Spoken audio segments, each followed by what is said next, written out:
Decadence Radio proudly presents News of the World. This past Saturday, the BSGLC, or Blind Spastic Gay and Lesbian Coalition, a non-profit group for blind spastic gays and lesbians, held their first golf tournament in Orlando, Florida. Nobody actually won the competition because contestants kept putting it in the wrong hole. The Little People of America, an organization for dwarfs and midgets, are protesting against NASA scientists for calling visibly faint stars dwarf stars. NASA scientists have given this little thought because they consider it a small problem. A rooster with a severe speech impediment has been incarcerated for shouting obscenities at children. It seems the rooster can't pronounce the sound a-doodle-doo. A zombie outbreak was reported last week in Washington, D.C. Fortunately, the outbreak was contained rapidly as all the zombies apparently starved to death. Scientists reported that they only eat brains. A man in southern Arkansas claims that he can see the face of Jesus in his wife's vagina.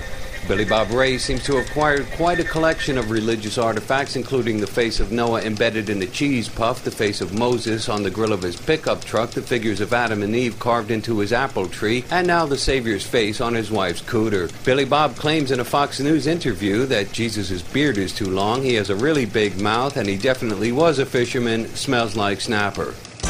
Memphis, Tennessee. The leg bone of deceased music legend Elvis Presley was allegedly stolen by a hound dog. Police Chief McGinty stated, "It won't be too difficult to catch him. He ain't got no friends, he ain't got no rabbits, and he's crying all the time."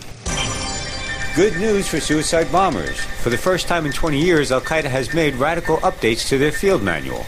Due to a shortage of Middle Eastern virgins, successful bombers will now receive 69 transvestite Vietnamese prostitutes, 2 Catholic nuns, and a bullfrog. And finally, a surviving crewman from the famed airship Hindenburg, which was destroyed after bursting into flames over 70 years ago, is finally putting to rest the actual cause of the disaster.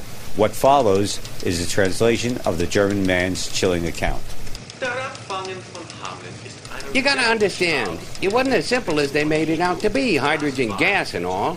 First of all they fed us guys was bratwurst and sauerkraut. Bratwurst and sauerkraut. That's all they fed us guys was bratwurst and sauerkraut. At some point, a guy's gonna be full of gas, you know? If that's all they feed him, bratwurst and sauerkraut. So, one day, right there at the end of the trip, Klaus gets it in his head that it'd be a good idea to light his farts on fire. So, we do the only thing we can in that kind of situation. We start placing bets on how far he can shoot the flame. So I bets him a sawbuck he can't hit the fat lady with the yippity dog in the first row. Now he's aiming the thing real careful, you know, and a blondie walks by and distracts him, and bang! He winds up hitting the Italian guy in the third row. Guy goes up like the O-ring on the Challenger. Yeah, the whole thing was just one big misunderstanding. This has been Decadence Radio's News of the World.